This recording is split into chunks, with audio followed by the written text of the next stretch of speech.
Uganda is a country that God created with so much beauty and romanticism. It's no brainer. Former British Prime Minister, when he was immensely dazzled by this land, he called it the Pearl of Africa. Yes. There's no debate. The jewel in the crown is Fort Portal, Uganda's tourism city and the seat of Tooro Kingdom. We introduce to you this land of unmatched scenic beauty, a countryside that will gift you a warm embrace, and a people known for their friendly and generous reception.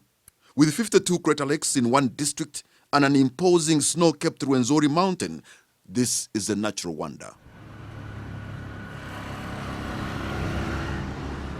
Come with us on this journey of culture, hospitality, and the spectacular nature. Our first port of call is the western side of the East African Rift Valley. Beckoned by the allure of this landscape, we descended deep down into Semliki Valley, and all of a sudden, the chilly morning is warmed up by the natural hot springs at Sempaya. A jet of hot water is constantly gushing out from the ground. It's like being in an open-air steam bath or sauna. Local tourism is booming. Young Ugandans from Kampala and other cities are here in big numbers. Trust the Ugandan spirit. It's party after party.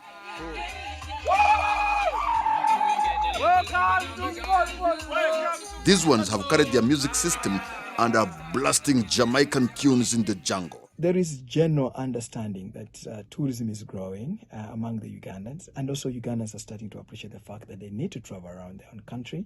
Tooro is also known as the land of Mpako, or pet names, which are like an identity code used for greetings, expressing love and compassion, gratefulness, and also they are used in subjective moments.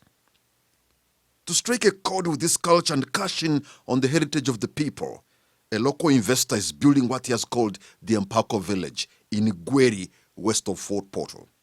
As the golden yellow rays of sunset pierces through the trees down to a man-made water body, the sheer beauty of this scenery had an effect on my colleague.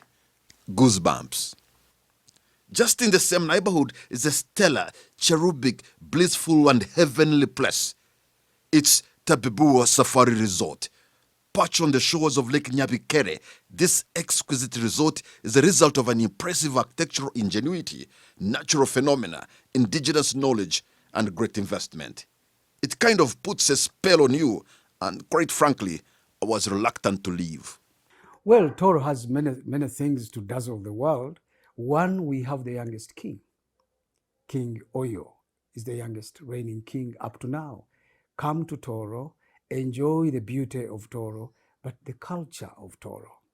It is easy to see why the Fort Portal, the principal city of the Tooro Kingdom, is called a tourism capital of Uganda. Mirembe, mirembe abo waitu, bere mwaruga. Mirembe, mirembe, mirembe yo, bere mwaruga. Akari tuhibe ya mubenda gutamba yasinga kyegego kabarore haigure ebirungi hangirizo wantale mujwiga.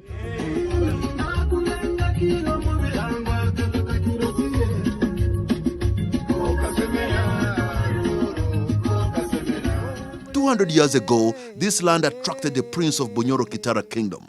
He rebelled from his father to come and start a kingdom that is now Tooro. Tuegendere oweitu Tooro, turamibwezo nokali. These men and women at a fireplace or a choto are remembering the heroic journey through folk songs and evyebogo. We were intrigued by the words of these men and women, so the next morning we headed to Karuzika Palace to hear the story of Kaboyo, the first king of Tooro. Nikigambwa Mungu omwaka 1822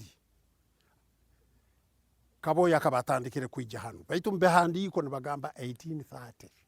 The truth of the matter akabatandikire kwijja hano nikirukuroro mwaka guhoire tukacelebrating emyaka 2000. From the palace, we head to Mwenge, Katoke sub-county in Kyenjojo, to the home of Reverend Richard Baguma.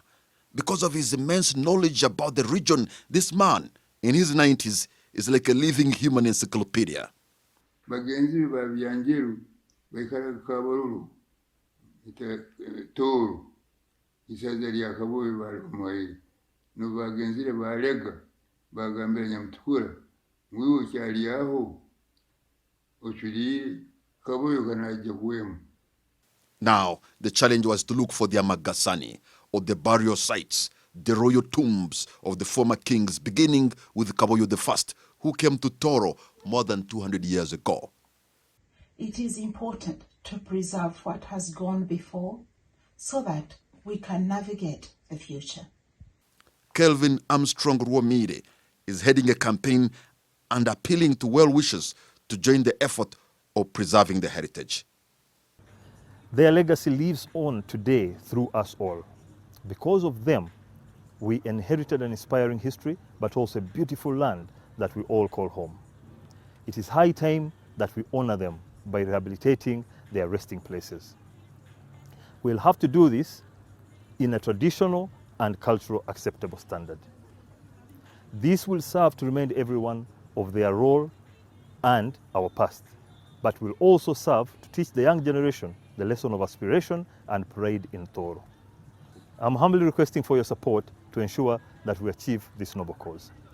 People without culture or heritage are like a people who are lost, and that's why there's an appeal to protect and preserve this great culture.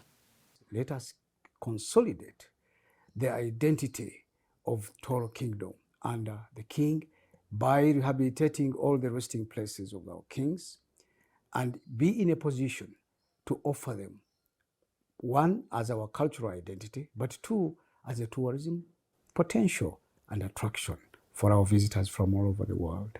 Obukama butekeho institution eyokwegesa emigenzo n'engeso eza Tooro.